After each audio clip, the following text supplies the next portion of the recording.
देखो, भगवान के पास एक बार जरूर आओ। चाहे जितने तुम भगवान से दूर होने की कोशिश कर रहे हो या लोगों के बहकाने में आ रहे हो, लोग भले ही कुछ भी कहें, आजकल धर्म विरोधी लोग बहुत हो गए हैं जो कहते हैं मंदिर जाने से क्या फायदा, यज्ञ करने से क्या फायदा, कथा सुनने से क्या फायदा, तमाम प्रकार की बातें करते हैं। मेरे कहने से एक बार तुम भगवान का दर्शन करो, तो भगवान के दर्शन से जब खरदूषण का क्रोध करुणा में बदल सकता है, तो भगवान के दर्शन से तुम्हारा हृदय भी बदल सकता है, मुझे विश्वास है। एक बार मंदिर जाके देख लो, दर्शन कर लो।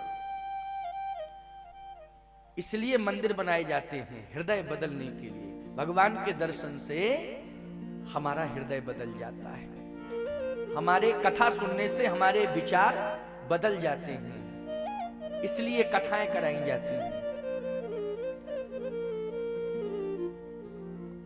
और एक बड़ी अच्छी बात, दूषण ने खर से कहा कि बहन के नाक कान कट गए, आखिर इन्होंने ही तो काटे। तो जानते हो खर क्या कहता है दूषण से? यद्यपि भगनी कीन कुरूपा, लेकिन बदलायक नहीं पुरुष अनूपा।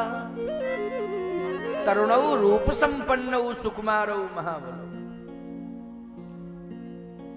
कितने दिव्य हैं ये, कितने सुंदर हैं, तरुण हैं, सुकुमार हैं। पुंडरीक विशालाक्षो, बड़ी बड़ी आंखें, बहुत सुंदर नेत्र हैं। ऐसे नेत्र तो कभी देखे ही नहीं, इसलिए हमारे पुजारी श्रृंगार करते हैं डॉक्टर हनुमान जी का। क्या सुंदर नेत्र। कल मैंने दर्शन किए मंगलवार को, तो मैं तो नेत्र ही देखता रहा श्री हनुमान जी के। ऐसा सुंदर श्रृंगार, ऐसे सुंदर नेत्र कि मेरा मन ही नहीं हो रहा था कि मैं हट जाऊं। लेकिन क्या करें, भीड़ इतनी थी कि जबरदस्ती हटा दिया गया कि और लोगों को दर्शन करने दो, और लोगों को दर्शन करने दो। लेकिन हटने का मन नहीं कर रहा था। इसलिए यद्यपि भगनी कीन कुरूपा, लेकिन बदलायक नहीं पुरुष अनूपा। हृदय परिवर्तन हो गया।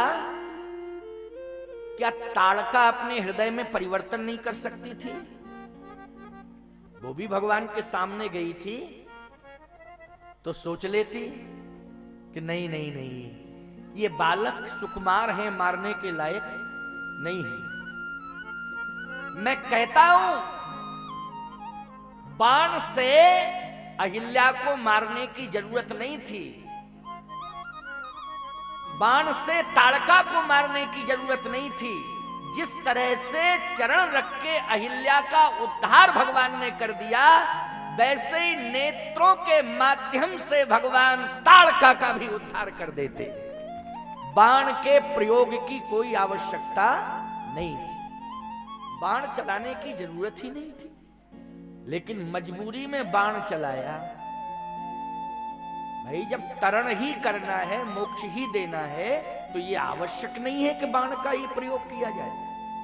अहिल्या जी के ऊपर तो चरण का प्रयोग किया ना, चरण का प्रयोग, बाण का नहीं, चरण का।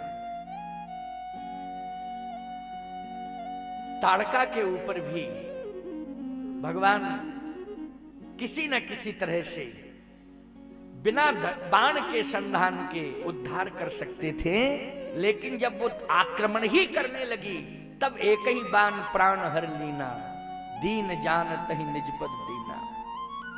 भगवान ने बाण से उसका उद्धार किया। लेकिन प्रक्रिया मरण की है ना, मरण। मरण से ताड़का का तरण हुआ, लेकिन अहिल्या जी का चरण से तरण हुआ ना, चरण से तरण। तो बोलो भाई, तुम भगवान के बाण से मरण चाहते हो कि भगवान के चरण से मरण चाहते हो? जल्दी बोलो। चरण से, भगवान के चरण से।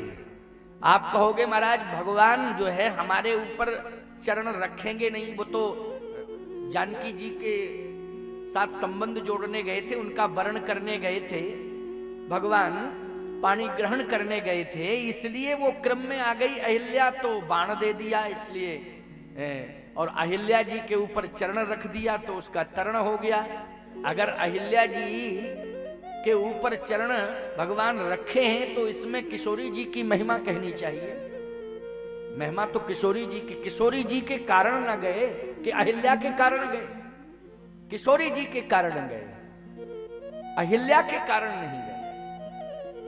लेकिन किशोरी जी की कृपा से तरण हो गया। और मैं कहता हूं किशोरी जी की कृपा से ताड़का का भी मरण हो गया और उसका उद्धार हो गया, किशोरी जी की कृपा से। तो मैं एक बात कहता हूं, तुम्हारा उद्धार करने के लिए भले ही भगवान के चरण तुम्हारे तक नहीं पहुंच सकते हैं, लेकिन भगवान के मंदिर में जाकर के चरण नहीं तो चरण का चरणोदक पीते रहना, तुम्हारा उद्धार हो जाएगा ना चरणोदक से। चरण संभव नहीं है, लेकिन चरणोदक तो संभव है, इसलिए चरणोदक दिया जाता है। और तुम सब प्रार्थना किया करो